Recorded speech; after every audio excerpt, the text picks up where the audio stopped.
আজকের একটা অঙ্ক নিয়ে এসেছি, দেখো অঙ্কটা হলো x minus four whole to the power x plus five is equal to x minus four whole to the power x plus seven.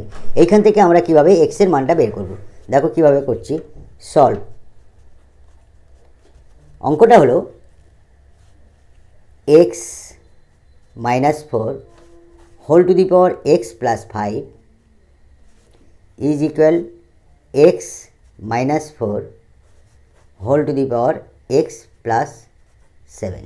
দেখো এখানে x plus x minus four, এখানে এক্স মাইনাস ফোর আছে, তাহলে এখানে base যায়, এখানে base তাই এটা এইভাবে করা যায়। আবার আমরা যেহেতু এইটা প্লাস সেভেনটা বড়ো আছে, আমরা এটা উপার করে নিয়ে যাচ্ছি।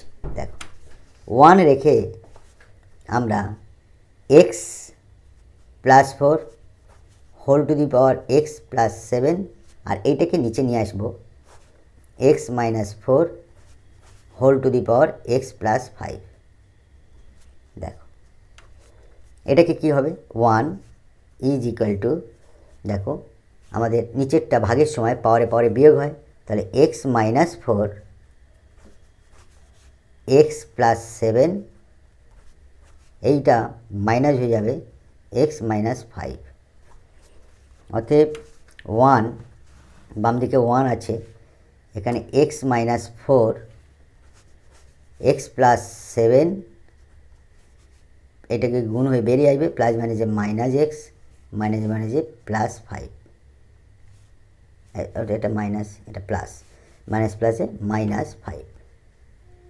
তাহলে দেখো এক্স এক্স কেটে গেল, অতএব one is equal to x minus four, সাত থেকে পাঁচ বাদ দুই থাকছে, অতএব আমরা ঘুরিয়ে লিখতে পারি x minus four whole square সমান ওয়ান, এক্স মাইনাস ফোর সমান রুট ওয়ান,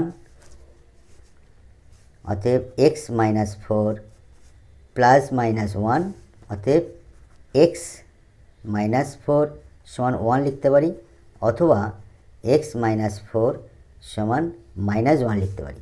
তাহলে এইখান থেকে আসছে x is equal to one, minus ফোরটা ওপারে গেলে প্লাস ফোর, অতএব এক্সের মান একটা বের হবে ফাইভ। আর দ্বিতীয় কেস থেকে দেখো এক্স মাইনাস ফোর সমান মাইনাস ওয়ান, এক্স সমান হচ্ছে মাইনাস ওয়ান, প্লাসটা হয়ে গেল মাইনাস ফোরটা প্লাস হয়ে গেল, অতএব এক্সের মান থ্রি, অতএব এক্স সমান থ্রি আর five. It will be answer. Thank you.